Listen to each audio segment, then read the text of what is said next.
Assalamualaikum warahmatullahi wabarakatuh. Perkenalkan, nama saya Rida Trisnani Rahman, NIM 201801005 dari Prodi Administrasi Rumah Sakit Kampus Institut Ilmu Kesehatan Pelamonia. Pada kesempatan kali ini, saya akan memaparkan materi mengenai pelayanan publik. Untuk mempersingkat waktu, selamat menyaksikan. Baik, pertama-tama di sini saya akan menjelaskan apa itu pelayanan publik, tapi sebelum itu kita harus mengetahui dulu apa itu pelayanan. Pelayanan adalah kegiatan yang ditawarkan oleh organisasi atau perorangan kepada konsumen, misalkan di rumah sakit itu pasien atau keluarga pasien, yang bersifat tidak berwujud dan tidak dapat dimiliki. Kemudian publik. Publik adalah orang atau masyarakat yang berhubungan dengan bangsa, negara, atau komunitas. Di sini publik itu penggunaan katanya dikenal dengan umum. Jadi, pengertian pelayanan publik adalah segala bentuk pelayanan baik dalam bentuk barang publik maupun jasa publik dalam rangka upaya pemenuhan kebutuhan masyarakat dan ketentuan peraturan perundang-undangan.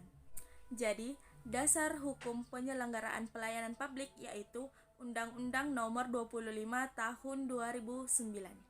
Selanjutnya, di sini ada jenis-jenis pelayanan publik yang terbagi atas 3 jenis. Yang pertama, kelompok pelayanan barang. Kelompok pelayanan barang, pelayanan yang menghasilkan berbagai bentuk atau jenis barang yang digunakan oleh publik. Yang kedua, kelompok pelayanan administratif. Pelayanan yang menghasilkan berbagai bentuk dokumen resmi yang dibutuhkan oleh publik. Dan yang ketiga, kelompok pelayanan jasa. Pelayanan yang menghasilkan berbagai jasa yang dibutuhkan oleh publik, misalnya pendidikan, kesehatan, pos, dan lain-lain. Kemudian ada prinsip pelayanan publik yang terbagi atas 7. Yang pertama itu ada kesederhanaan. Kesederhanaan yakni prosedur atau tata cara pelayanan yang diselenggarakan secara mudah, lancar, tidak berbelit-belit, mudah dipahami, dan dilaksanakan. Kemudian yang kedua ada kejelasan dan keterbatasan.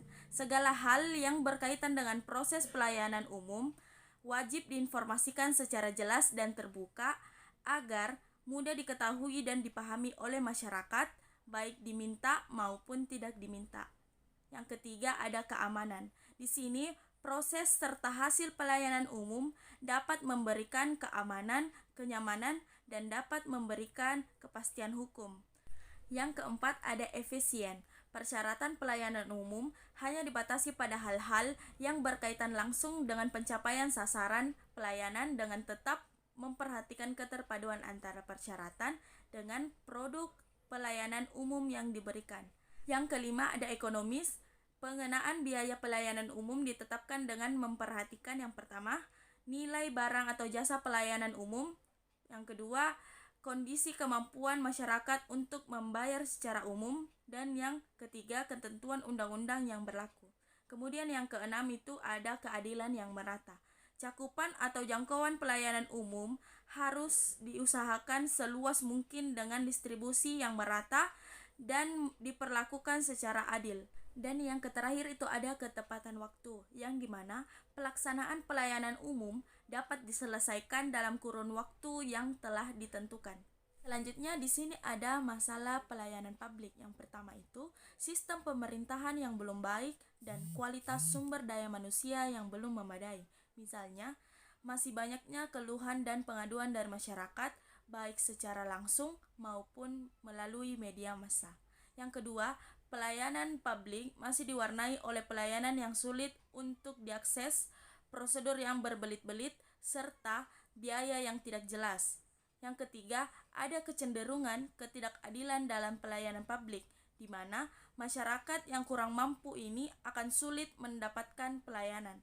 Dan yang keempat itu adanya birokrasi pada pelayanan publik yang menyebabkan pelayanan tidak efektif dan efisien, sehingga sangat merugikan masyarakat sebagai konsumennya.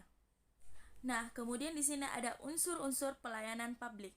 Yang pertama, ada institusi penyelenggara, yakni organisasi pemberi atau yang menyelenggarakan pelayanan, yaitu pemerintah daerah.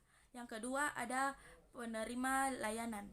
yakni orang, masyarakat, atau organisasi yang berkepentingan untuk memerlukan layanan. Dan yang ketiga, kepuasan pelanggan, yakni kepuasan yang diberikan atau yang diterima oleh penerima layanan. Baik, begitulah pemaparan singkat dari saya mengenai materi pelayanan publik. Apabila ada kekurangan mohon dimaafkan karena kesempurnaan hanya milik Allah Subhanahu wa taala. Sekian dan terima kasih. Wabillahi taufik walhidayah. Wassalamualaikum warahmatullahi wabarakatuh.